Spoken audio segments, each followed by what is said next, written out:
another thing that I think is often overlooked, but it's a way to get people out of the boxes is, and it's very simple. It's one of those things that nobody talks about, but it's a very simple way to get out of the box is climbing up to it. And I think some people feel like they have to go, well, okay, I'm in this box, I want to get to this box, and then eventually get to this box. And they just go to it.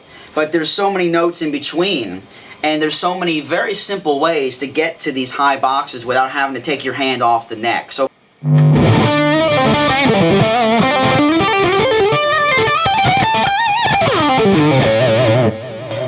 I didn't take my hand off the neck, not once. And I just slid my way up to these things. And I think that's a way to impress your audience a little more than if you just went.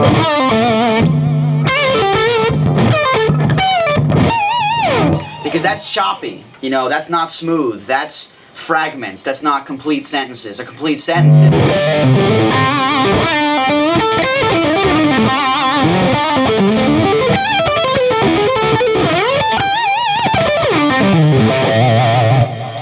And that's better than doing the choppier thing of playing in one box and then just taking your hand off the neck and going to other boxes.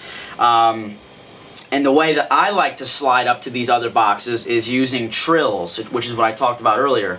And these are, you know, this is classic like Clapton stuff, you know, these kind of...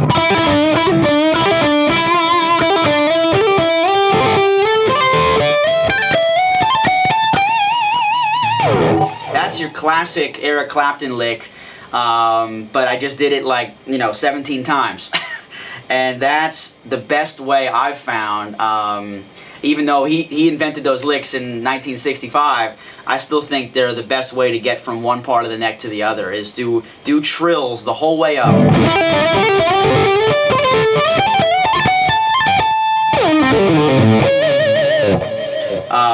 And I would say, you know, don't feel ashamed to stay in those pentatonic boxes, but just do trills all the way up.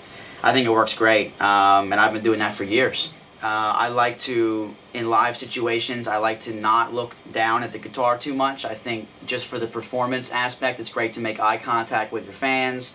Or, of course, if you're in the moment, you're leaning back, you're looking up, your eyes are closed.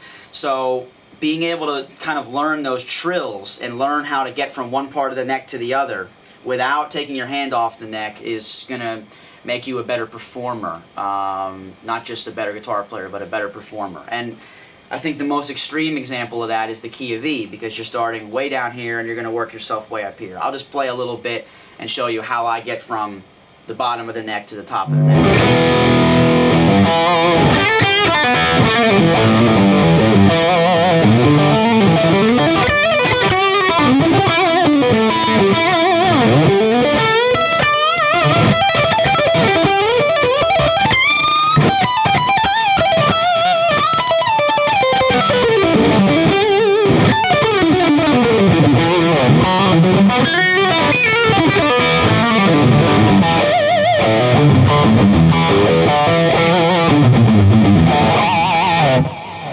So that whole solo there, it's all improv, and as you notice, I did not remove my hand from the neck, and I'm using slides, so I'm sliding into everything and using trills to go into everything, and that's the way, I think, that's a smoother way of playing, because if you don't do that, you got a lot of ground to cover, you have a lot of fretboard to cover, and you don't have a way to do it without looking down. So if I try to do that without sliding,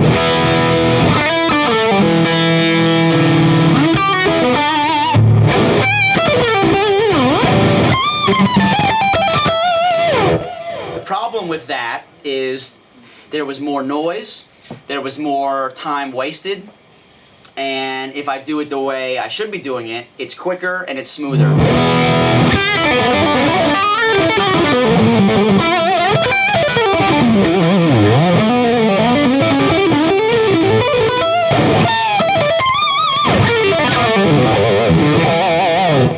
So that's a smoother way to get from all the way from here down to here without having to stop and take a break. So again, just more sort of tricks and tips to think about when you're playing. Yeah. Let's see. That's a good first start, I think. Yeah, pretty good. Yeah, just to... So, go. Alright guys, thanks for watching. Hope you learned a little bit, and for those interested in checking out more of my work, just Google me, Eric Steckel. Official website is ericsteckel.com. Social media, iTunes, Spotify, I'm everywhere. Keep supporting the blues and blues metal, and I'll see you guys on the road.